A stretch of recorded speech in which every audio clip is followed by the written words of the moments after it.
You know, it's a beautiful, beautiful day. I don't know where y'all are. It don't matter where I'm at, because wherever I go, it could be L.A., it could be OKC, it could be Minnesota, it could be Indiana.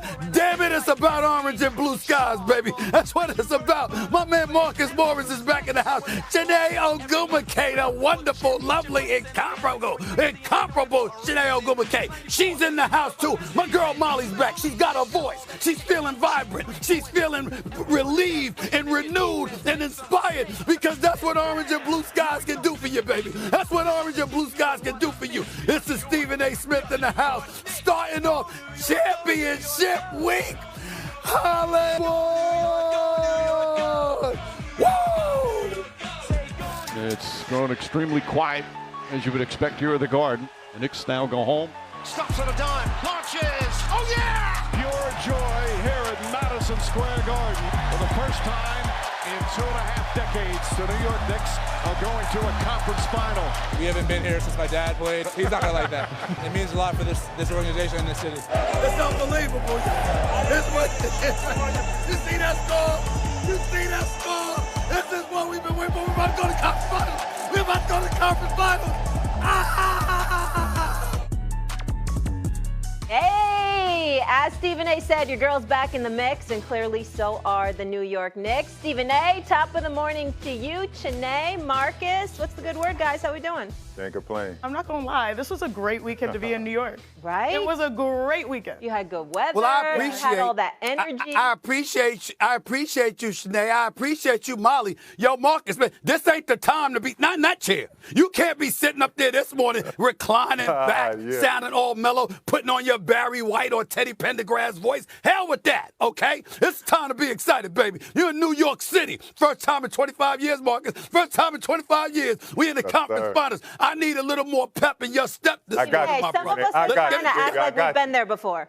I mean, but the Knicks fire. All right, guys, let's dive in. So the Knicks came to play and then some Friday night, demolishing the Celtics in front of a live New York crowd at MSG to the tune of 119-81. The result was never really in doubt, and they celebrated outside the Garden like it was 2000. That's the last time the Knicks reached the conference finals, which Stephen A. alluded to. So, guys, let's look back in time for a minute. The top movie in America was Gladiator at that time. The top song, Maria Maria, Carlos Santana. That was a banger, I'm not gonna lie. Survivor's first season debuted and gas prices were only $1.52. What? I need to get back to that. That's right. The last time we saw the Knicks in the conference finals. Unbelievable. My goodness. Stephen A., talk to me. How unbelievable has this Knicks run been, honestly? Well, listen, it's unbelievable from the standpoint the greatness of Jalen Brunson has come shining through.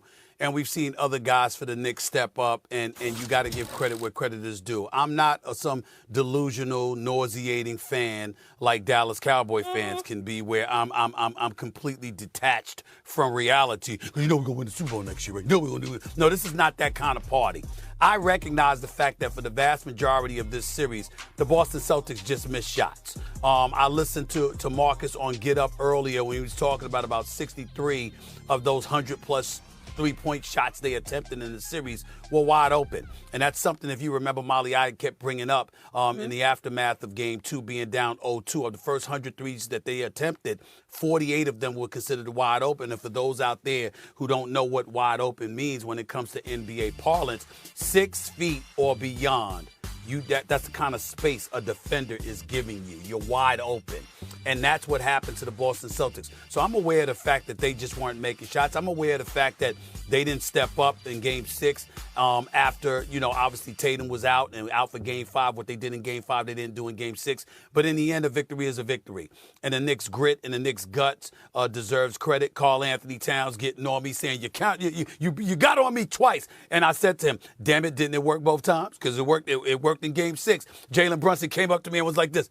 I'm not going to even say anything to you, because he's reminded me of the fact that I didn't even think that he was worthy of being drafted in the NBA years ago. So, that's something that he always throws at me. It's all in fun. It's all love. I deserve it because, damn it, I was calling them to the carpet, partially of urgency, but partially from paranoia, because I was scared they were going to blow this. I'm happy they didn't.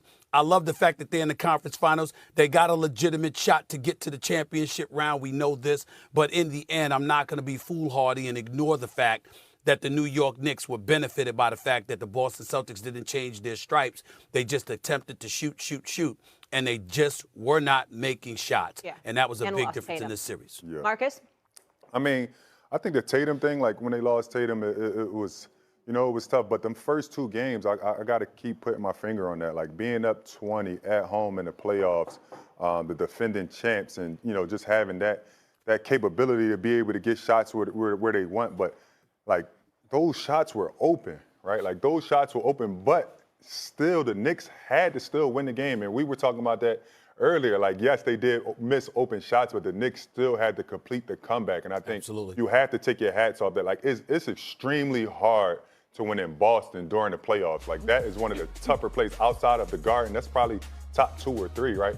To be able to come back from down 20 is the most impressive thing I've seen in this playoffs in years. So you know what's crazy? I finally get it now, Stephen A. Marcus Molly. I understand it. You see the T-shirts, you hear the phrase, I love New York. I'm like, oh, I get it now. The energy is completely different. Give me that T-shirt at the airport. Because this team didn't win based off of analytics. They didn't win off of a proliferation of threes. They didn't win based off of having one player that just goes bonker. It was a we got mentality. And being in the Garden alongside Stephen A., watching all the shenanigans happen, it was truly a special environment, and I want to appreciate the fans. It feels like every one of the fans gets screened. Do you know this Knicks history? Like, this was a basketball audience, and they literally were trying to will their team to a win, and their team delivered. If you think about it, like, what Jalen Brunson, it was like changing your stripes. Sometimes he's ball dominant, but knowing that he had to get his teammates involved, that's what we saw. Josh Hart had a triple-double, like 11, 10, and 10.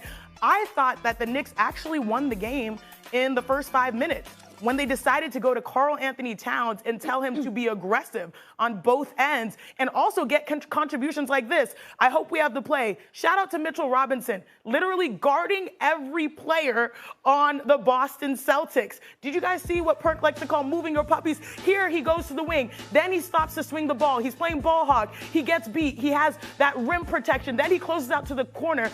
Under control, forces a turnover, and that is a play in which Karl Anthony Towns scores. This is heart. This is hustle. Am I going to say it? This is New York. This is New York, right? Like, that is why this is remarkable, because you finally have a team, a star player, a mindset that truly embodies New York City. Here's the other thing, and I'm glad you brought up Karl Anthony Towns. It's very, very important to mention this. I don't like him in the post at all. I mean, even when he's dunking and he comes down, you're always worried about him getting injured because he always seems gimpy a lot of times, Marcus, when I'm watching him. When he's just setting and shooting, the brother's straight fire, no question about that. Hasn't been in this past series, and I get that. But he is arguably the best shooting big man in basketball. But coming in to Game 6, what they said was, we're going to let you be aggressive.